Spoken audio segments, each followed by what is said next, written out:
Hello there, Mr. Sutton here, bringing you the AB Calculus 6-2 Extra Practice Number 2 solutions on separable differential equations. For this problem, I'm given this equation dy over dx equals 4y, and they're telling us that y equals 4 when x equals 0. They want to know what y equals. Basically, we're asking for the particular solution to a differential equation with this initial condition. All right, so in order to take the antiderivative here, I first need to separate the variables. Now, there's only a y here, but because it's the output variable, that means I need separation. I'll start by dividing both sides by y, so I'll have 1 over y dy on the left side. On the right side, I'm going to leave that 4 hanging around, and then I'll multiply by dx. And I like leaving the 4 over here because I know I'm going to have to isolate y in the end of all this anyway, so I put more over there than I really need to. All right, antiderivatives on both sides. We have ln absolute value of y on the left side. Over here, we're going to have 4x plus c. Now I plug in my initial condition. So we have y is 4, ln of 4 then, on the left side, equals 4 times 0 plus c on the right. Well, 4 times 0 is just 0. So we end up with c equals ln of 4 then for my c value. Now, before I plug that in, I have to figure out what to do with this absolute value. Since y equals 4, this y in here is positive, meaning I don't need the absolute value. I can just put a parentheses or just nothing at all there since it's just y. So I have ln of y equals 4x, and now I'm adding a c value of ln of 4. Now I just have to isolate y. So raising e to both sides, I get y equals e to all this stuff. And that's not quite any of the answer choices. So I'm going to split this up into e to the 4x times e to the ln of 4. E to the ln of 4 is just 4, so I then end up with 4e to the 4x, giving me answer choice A. On this problem, we want to know which of the following is the solution to this differential equation with the point 0, 1 on the original function. So we're going to need some diffie-q magic here. And I notice that I have an output variable, y, in here, so I'm going to need to separate my variables before I do anything else. So let me divide both sides by y. So I'll have dy over y on one side. I'm going to multiply dx to get it on the other side. So that'll give me 2x dx over x squared plus 1. And now at this point, I need to take the antiderivative. Now that's going to be a little bit tricky on the right side. Let me just write my antiderivative symbol. To do this on the right side, I'm going to need to use one of my advanced integration techniques. I notice in the denominator, we have a function whose derivative is in the numerator. So we might be able to use u substitution here with a u value of x squared plus 1. The derivative on that, du, is going to be 2x dx. So then I can rewrite dx as du over 2x. I don't have any u values to do for the limits of integration. This is an indefinite integral at this point, so we'll just plug things back in now. So I can rewrite this as the integral of 2x over u times du over 2x. The x's are going to cancel. The 2x's are canceling. So I just have du over u. And at this point, I have something I can at least try to integrate. Now, we don't have x's in here yet, but I can substitute back later if I need to. Let me just get out of this du mode here. So on the left side, I've got ln absolute value of y. On the right side, ln absolute value of u plus c. And at this point, I'll go ahead and replace that u with x squared plus 1 because the initial value they give us here, 0, 1, this 0 is an x value. I could convert it into a u value, I guess, but why make it harder than I have to here? We're already playing it kind of tricksy with this substitution in the middle of a diffie-q problem. All right, so plugging things in, plugging in my initial condition, I've got ln of 1 for the y value equals ln of 0 squared plus 1 plus c. Well, we just have ln of 1 on the left, which is 0. Ln of 1 on the right is also 0, so we end up with c equals 0 then. And now before I plug that back in, and I'm going to plug it into this expression right here with the x substituted back in, I need to resolve these absolute values. So since we noticed that y equals 1 from this original point here, that means that the y in here is greater than 0, is positive, so I can just drop the absolute value there and write ln of y without negating anything. And now, since the x value in the beginning is 0, that means this x squared plus 1 expression inside absolute value is positive, which means I can also drop this other absolute value and replace it with a parentheses. So ln of parentheses x squared plus 1. Now we'll add the c value, but the c value is 0, so we don't really end up adding anything there. All we have to do at this point now is isolate y. So if I raise e to both sides or just simply drop the ln, because there's only one ln on each side, we end up with y equals x squared plus 1. And we're actually done. Choice B. For this problem, we're given a function f such that f of 1 is 4, and the slope of f is given by this expression here. They want us to find f of x by solving the separable differential equation here with the initial condition f of 1 equals 4.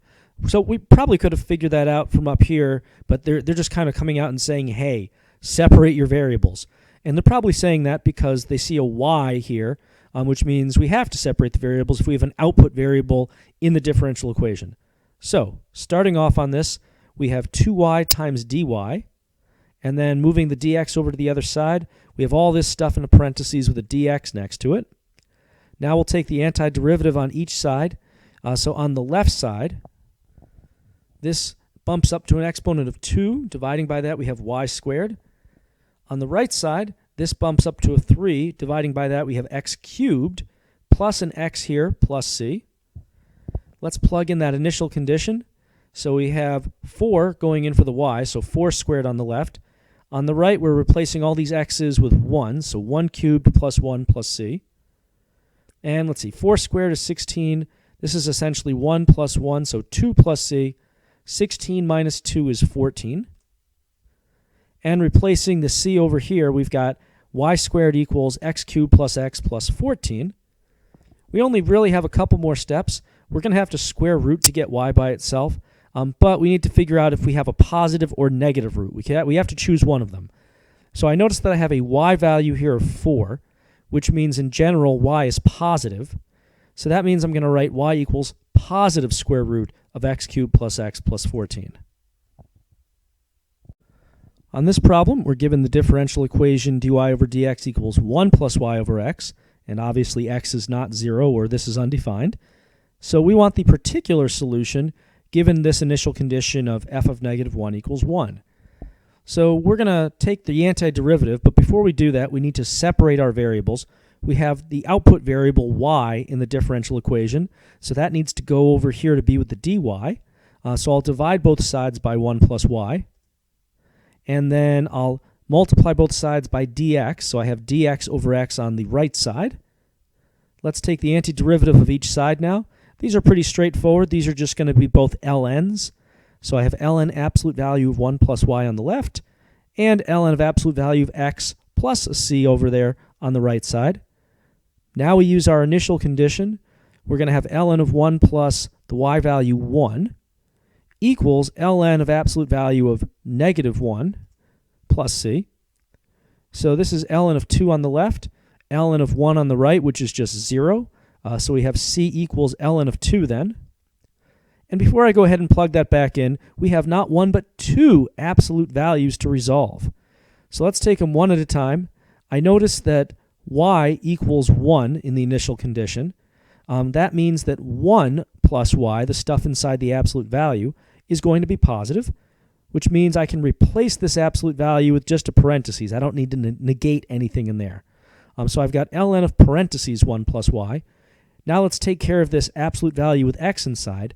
I notice that my initial x value here is negative 1, so in general then this x is going to be negative, which means I do need to force it to be positive by negating the stuff inside. So I'm going to rewrite this as ln parentheses negative x. And don't forget the plus c that we just found. We have the ln of 2 for that. All right, at this point I have to isolate y, and then eventually I'm going to have to state the domain of my function that I'm coming up with here. But let me start by merging the stuff on the right together using my log rules.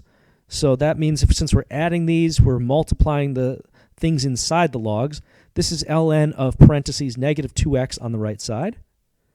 Now that I have just a single ln on each side, I can just cancel the ln's, and I end up with 1 plus y equals negative 2x. And then y is going to equal negative 2x minus 1, or 1 minus 2x, or negative 1 minus 2x, either of those. There we go. Now, we wanted the domain of this thing, and it's awfully tempting to look at this and say, oh, hey, that's a downward sloping line. Well, the domain of a line is just all real numbers. I can plug anything I want into this. Well, we have to look at this and where it came from. This is the simplified version of this equation up here. This equation is not defined for all real numbers. ln's weak spot, we know, is anything that's negative or also 0. So taking a look at our domain, we have to look at this negative x in here because x is what we do with domain. So in order for this ln expression here to be defined, overall I can't be taking the ln of a negative number. So that means that if I plug a positive number in for x, I'm going to be overall taking ln of a negative number, and that's no good. So x needs to be negative so that a negative and a negative cancel and we get a positive inside here. We also don't want x to be 0. So x then has to be less than 0, just purely negative. For this problem, we have this differential equation with this initial condition. We want the value of y of 6. So we're going to do this one by taking the antiderivative with a c, plugging in to find the c, writing the true function, and then plugging 6 into all of this. So let's start here and look at see if I need separation here. So I need separation of variables when I have the output variable, which is y in this case, in the differential equation. But you'll notice here there's no y, there's just the input variable t. So I can actually take the antiderivative right away. I don't have to move anything around. So antiderivative over here, that's going to be negative 10 e to the negative t over 2 divided by the tail that's in here. So we're dividing by negative 1/2, so we're multiplying by negative 2.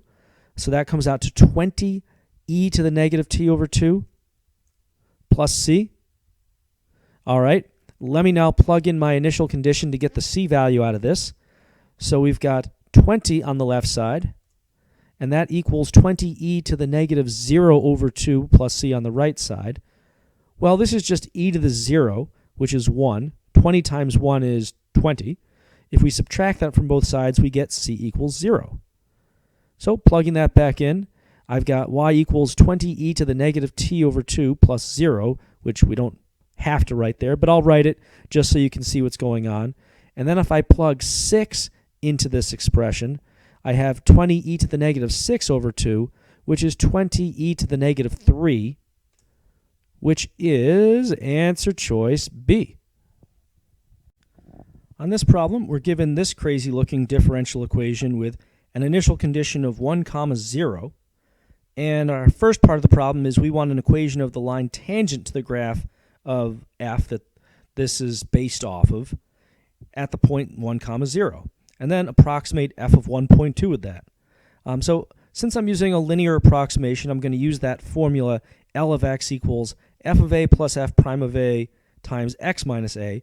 Or in this case, since we have a launch-off point of 1, I'll write f of 1 plus f prime of 1 times x minus 1. So this is what we're plugging things into. I know what f of 1 is. It's 0, because at the x value 1, we have a y value of 0. F prime of 1, to get that, I'm going to need to use my differential equation up here, my derivative essentially. So I can write f prime of 1 equals e to the, well, we need a y value. It's going to be 0, because when x is 1, y is 0. So e to the 0 times 3 times 1 squared minus 6 times 1. E to the 0 is just 1, so it's kind of a non-factor. And then we have 3 minus 6, which is negative 3. So plugging things back in, because they said they wanted an equation for the tangent line, we've got f of 1, which is 0, plus, or actually minus 3, that's our slope, that's our f prime, times x minus 1. So this is the equation of our tangent line. Now we're going to use this to approximate f of 1.2. So I'm going to write f of 1.2 is approximately equal to negative 3 times 1.2 minus 1. We could actually leave it like that and call it a day, but I'm just going to simplify this. This is 0.2 inside here times the negative 3 out there gives us negative 0.6. On this problem, they want the particular solution to this differential equation through 1, 0. Since I have a y in the differential equation, an output variable, I need to use separation of variables for this one. I'll start by dividing both sides by e to the y, which I'm going to write over on the left side as e to the negative y dy, so I can take the antiderivative a little bit more easily. On the right side, I've got dx times all this stuff in parentheses. And now it's time for antiderivatives. On the left side, this is going to be negative e to the negative y. For the right side, this bumps up to a 3. Dividing by that, we've got x cubed. And this one over here is going to be, if we bump that up to a 2, negative 3x squared. Don't forget the plus c. Let's plug in the initial condition now to see what our c value is. We've got negative e to the negative 0 on the left side. On the right side, 1 is getting plugged in for those different x spots. On the left side here, this is essentially negative e to the 0. E to the 0 is 1, but we have a negative out in front, so negative 1 on the left side. On the right side, we've essentially got 1 minus 3, which is negative 2. So negative 1 over here plus the 2 that we're moving over there gives us a c value of 1. Now to plug that back in, and now we have to just isolate y. So I'm going to start by negating everything. So I've got negative x cubed plus 3x squared minus 1. Next, to get y out of exponent land, I have to take the log of both sides. So I end up with negative y equals ln of all of this stuff. And then what else can we do here? We have to negate everything again. So this is going to be negative ln of all of that stuff. And if you're worried about taking the ln of a negative number here, if you plug in the initial condition, you'll see that we have a positive inside, essentially negative 1 plus 3 minus 1. So we are done. For this no calculator free response problem, we have a cylindrical barrel with a diameter of 2 feet containing some rainwater, and we have water running through a valve, not shown. At the bottom of the barrel, rate of change of the height of the water with respect to time is modeled by this dh over dt equation here. H is measured in feet, t is measured in seconds, and we have the volume of the cylinder with a radius r given by this formula, which is a throwback to our geometry days. So first task on this, we want to find the rate of change of the volume of water with respect to time when the height is 4 feet. So we have a rate of change of volume that we're looking for. We already have the rate of change of height kind of involved in this problem. So we're talking about a related rates sort of situation. So we need to start with a formula that ties everything together and then take the derivative implicitly with respect to time. A good formula to use would be this volume formula. It's got both volume and height in it, and those are the things that are changing here. But before I just go ahead and take the derivative, there is some extra information they gave me here.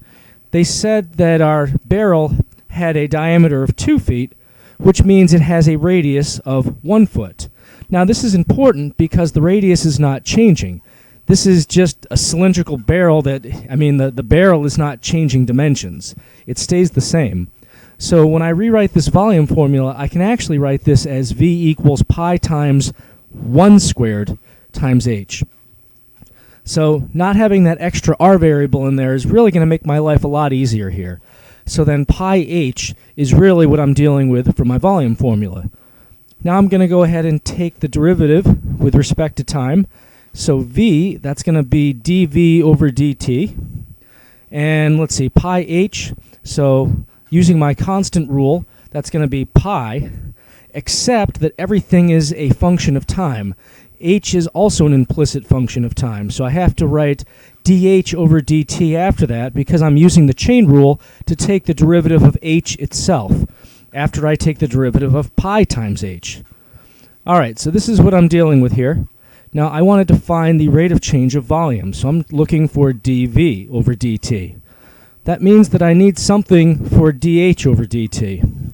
Well, they didn't tell me what the exact rate of change in height was, but they did give me a formula for what dh over dt looks like, this thing right here. So I can substitute this negative 1/10 radical h for dH over dt, like so. And I do know what the height is at the time in this problem. They said the height was exactly 4 feet at the time that we care about. So I'm going to plug 4 in here to get an answer. So now I've got the square root of 4, which is 2. So this is negative 2/10, or you could actually call that negative 1/5. With the pi here, this is negative pi over 5 when all is said and done. But now they said indicate units of measure, and what are those going to be? dV over dt is what we just found. So dV, the change in volume, that's going to be measured in, volume itself actually is measured in, let's see here, this is going to be cubic feet because h is measured in feet. So we've got cubic feet, time is measured in seconds, so this is going to be cubic feet per second. On this part of the problem, they're asking when the height of the water is 3 feet, is the rate of change of the height of the water with respect to time increasing or decreasing? So this is a little bit tricky because we're talking about whether the rate itself is increasing or decreasing. So in order to talk about that, we need to talk about not dH over dt, but the derivative of dH over dt, and whether that's positive or negative. So let me go ahead and find d squared h over dt squared. So using my power rule here, we've got, this is initially negative 1/10 times h to the 1/2 power. Multiplying by 1/2, this is going to be negative 1 over 20, h to the negative 1/2 power. But we got to be careful here because remember, h is really a function of time. So you have to differentiate implicitly on this one. H is an output variable is another way to think about it. So we're going to have to multiply by dH over dt here. It's kind of like if you differentiated something with a y in it, you have to do a dy over dt sort of deal. Okay, so we still have to plug in a number here, 3. So this is going to be negative 1 over 20 radical 3 in the denominator. And then dH over dt, again, that was this expression. Plugging 3 into that, we have negative 1/10 times the square root of 3, or negative root 3 over 10. Now, you could simplify this if you wanted to. I mean, you have a positive, the root 3's are going to cancel. It looks like it's going to be 1 over 200, but you don't really need to risk simplifying this. You can see right away that a negative times a negative is going to give you a positive, which tells you everything you actually need for this problem. Since h double prime of 3 is positive, that means that dH over dt is increasing when the height equals 3 feet. For this last part of the problem, they're telling us at time 0 seconds, the height of the water is 5 feet. Use separation of variables to find an expression for h in terms of t. So we basically need to figure out a function for h, like an h of t kind of deal. To do that, we're going to go back to this differential equation up here. This is a differential equation with dH over dt. And they said use separation of variables. So that was very nice of them to just spell out what we had to do here. We have to separate the variables. Now, even if they didn't spell it out for us, we know that we have to do this because we have h, the output variable, over here in the differential equation. And we know it's the output variable because the h is in the numerator of this dH over dt. So first step, I'm going to divide both sides by radical h to get that over with the dH. So I have dH over radical h. And then I have to multiply the dt to get it to the other side. So that's going to be negative 1 over 10 times dt. And just to make my life a little easier, I'm going to rewrite this left side as h to the negative 1/2 dH.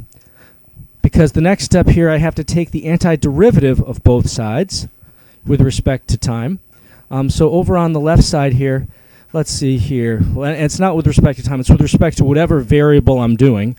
So on the left side, this bumps up to a 1/2. We're dividing by 1/2, which means multiplying by 2. So we have 2h to the 1/2 power on the left side.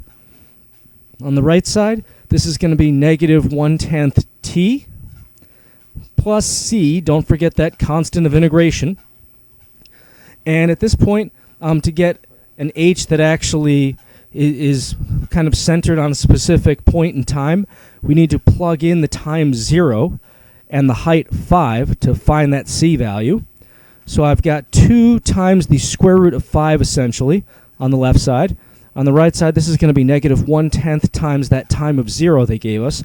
We still have that plus c kicking around because we need to solve for it.